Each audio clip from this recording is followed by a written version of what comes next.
Do you find it hard to predict how certain people react to the things that you say? Do you struggle to communicate your thoughts clearly, even if you know the information very well in your head? If so, the answer could lie in building your self awareness. Hey there, next gen leaders. Today we're going to be talking about a skill that is often overlooked, but has the potential to be your biggest superpower, and that is self awareness. Let's dive in.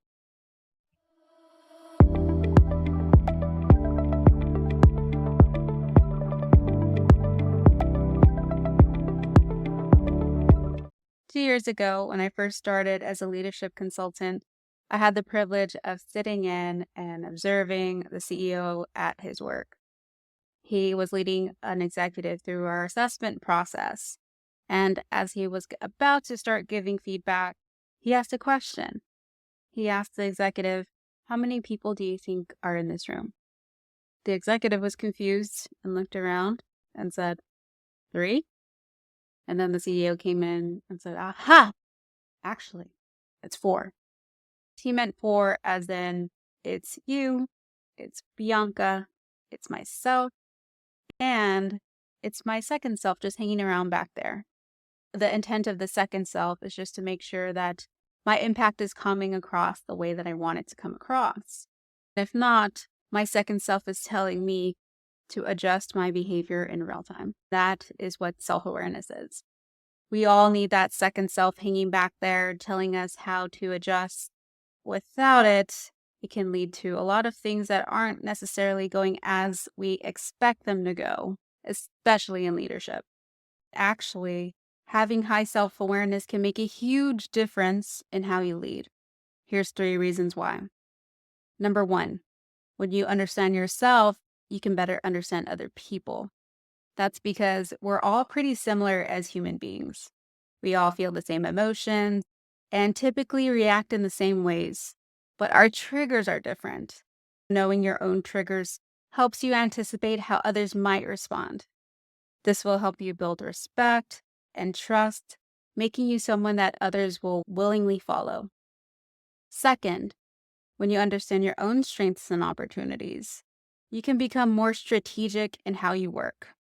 Let's say that you're really good at analyzing information and making sense of it all, but you're not quite sure at explaining it in a way others can understand. If you know this about yourself, you can partner with someone who's great at storytelling. So that way your message could better resonate with others and have the impact that you want it to have. And three, becoming self aware means you're willing to take a look at yourself objectively and admit areas where you still need to learn, polish, and grow. This also applies to your problem solving. Self aware leaders know that they don't have all the answers and lean on others who might. This actually improves collaboration and helps your team feel included in the conversation, which is exactly what you want.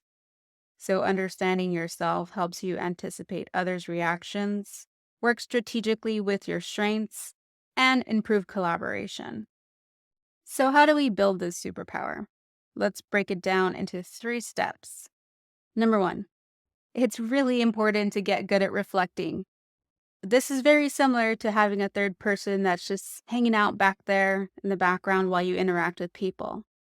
That daily reflection can help you understand yourself at a deeper level. When you ask yourself very intentional questions, you can understand why you do the things that you do. Here's how you can start. Number one, you can set aside 10 minutes at the end of the day to think about how your day went. Ask yourself, what did I do really well? What could I have done better? How did I feel in those situations? And whether you like to write like myself or you prefer using a laptop or phone, just make sure you're jotting down your thoughts. This can help you keep track of your progress and, most importantly, spot those reoccurring themes over time. Becoming self aware of these themes is the first step to changing them. Number two, seek feedback. I know, believe me, I used to dread feedback. My small ego couldn't take it. But asking for feedback from others actually gives you a way to identify those blind spots that you might not be aware of. It's also a great way to hold yourself more accountable to making changes because if other people know that you're making those changes, then there's no way to just drop them randomly. So, start by picking people who you absolutely trust and interact with every single day.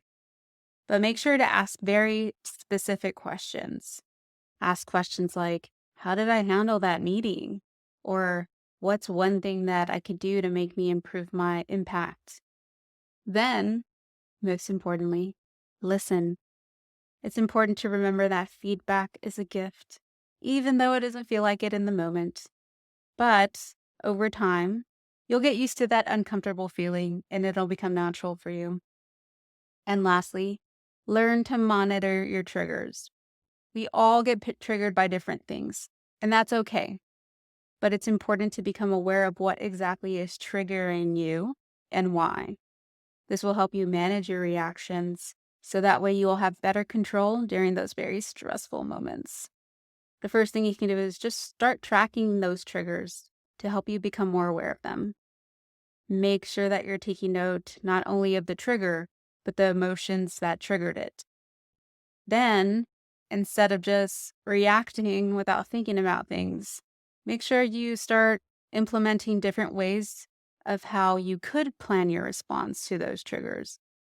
Just being more aware of what's happening in the moment can actually diffuse that trigger. So that's why it's important to track it. What about you? What's one of your triggers? Make sure to leave a comment below. One of mine is when a leader comes through and they do not ask any questions and instead start making assumptions about your strategy or what you were thinking instead of just asking. That really triggers me, especially when they come in with a very condescending attitude. I forget that I'm in a role play and I feel like I'm really getting angry as Bianca, not as someone else. By reflecting on your experiences, seeking feedback from others, and monitoring your triggers, you can become more aware of yourself. So that way you can better manage how you respond to other people. Remember, this journey to self awareness is ongoing. Every step that you take is a step towards becoming the leader that you're meant to be. If you found value in this video, please like, subscribe, and share. And I will speak to you soon, next gen leaders.